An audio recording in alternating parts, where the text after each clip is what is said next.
Welcome back. It's Wise Wednesday, and the Federal Reserve recently bumped up rates by 0.25%. Now, this caused fear for many retirees. So we have local financial professional Astin from Burns Estate Planning. He's here, and he's sharing what retirees can do to protect that nest egg. Welcome, Alex. Thank you.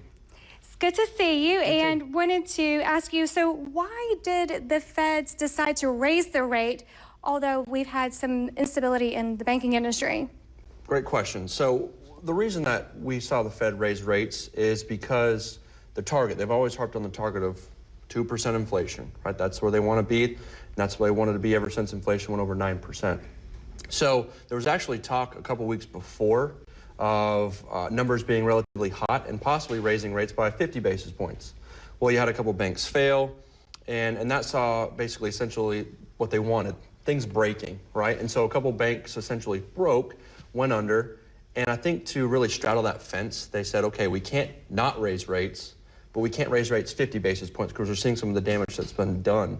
So I think to satisfy all crowds and avoid a panic, they raised rates by 25 basis points to still show that their message has been to beat inflation, tamper inflation, get back price stability, but also not do it in a way where they're really wishy-washy, right, up and down, because we saw that mistake in the 70s and early 80s. And the Fed raised the rates 9 times now. What does this mean for our finances? Well, essentially what it means in a simple form is if something costs you 3% a year and a half to borrow, well, now it's going to cost you probably about 6.5%, right? So first thing you think of might be a mortgage, right? So the availability of homes that you could afford before was much larger than they are now. Think of credit cards, right? That's a variable rate. They go up and they go down, right? Typically don't go down once they're up. But what you see is if your credit card's paying, your interest is 15%, well, they go up when rates go up. So it costs you more to borrow those things. Same thing with companies that you invest in, right? If that works on our side, it works for them too. So those companies that have really been built on growth and borrow money at low rates, basically almost guaranteeing that they're able to go and make more than they're borrowing it for, that's no longer. So what you've seen is those companies have to readjust their earnings, readjust estimates, and therefore their price has to reflect it in their stock. So you saw last year in 2022 a historically bad year for equities and even bonds. The traditional 60-40 portfolio was down pretty badly. So moving forward, right, what we need to focus on is different strategies to maintain, to make sure that we are not on that same roller coaster as the market overall.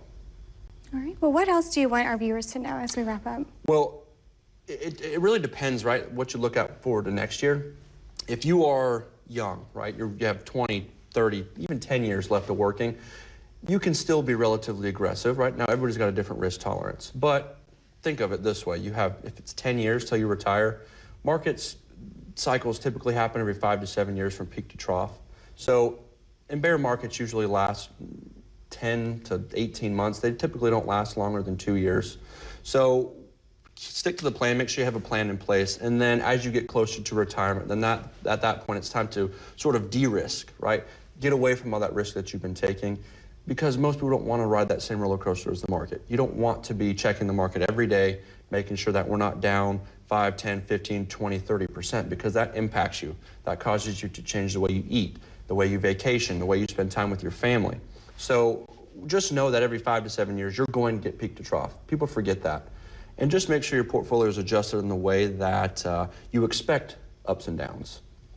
Great information, Alex, and I'll, of course, post this online as well. We'll be right back after this break.